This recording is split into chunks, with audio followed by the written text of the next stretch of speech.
Hi guys, welcome to our channel mister సిసింద్రి.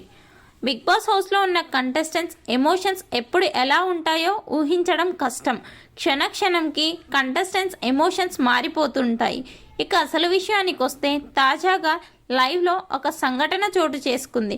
ఈరోజు లైవ్లో మణికంఠ విష్ణుప్రియతో మాట్లాడుతూ ఎలిమినేషన్ గురించి భయంతో మాట్లాడుతున్న సమయంలో నామినేషన్స్లో నన్ను నామినేట్ చేశారు, ఏదో ఒక చిన్న రీజన్ చెప్పి నామినేట్ చేశాడు అని కాకుండా మణికంఠకి ధైర్యం చెప్పింది. బిగ్ బాస్ హౌస్లోకి రావడమే మన చేతుల్లో ఉంటుంది, బిగ్ బాస్ హౌస్లో నుండి వెళ్ళేది మన చేతుల్లో లేదు.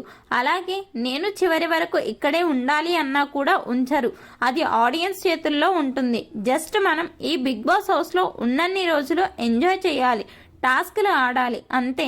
నేను ఈ వీక్ నామినేషన్స్లో ఉన్నాను, నేను కూడా ఎలిమినేట్ అవ్వచ్చేమో. మన చేతుల్లో ఉన్నది మనం చూసుకోవాలి, మన చేతుల్లో లేనిది దాని గురించి మనం ఆలోచించాలి అనుకుంటేనే మనకు భయం మొదలవుతుంది. No tension, only enjoy. Big boss హౌస్లోకి మనం ఏం చేయాలి అని వచ్చామో అది చేసుకో, మన టైం రాగానే వెళ్ళిపోవడమే. ఇక్కడ ఎవరు శాశ్వతంగా ఉండరు మణికంఠ, దాని గురించి ఆలోచించకుండా నీ గేమ్ నువ్వు ఆడు. మణికంఠ అంటే ఏంటో చూపించు, అప్పుడే నువ్వు ఈ ఇంట్లో ఉంటాను అని నువ్వే నమ్ముతావు. ఎమోషన్స్ ఎక్కువ ఉన్నా కూడా ఇక్కడ ఉండలేము, అన్నీ కంట్రోల్లో పెట్టుకో అని చెప్పింది విష్ణుప్రియ. మణికంఠతో విష్ణుప్రియ చెప్పిన ఈ విషయాలపై మీ అభిప్రాయాన్ని కమెంట్స్ రూపంలో తెలపండి. అలాగే మన ఛానల్ను సబ్స్క్రైబ్ చేసుకోండి.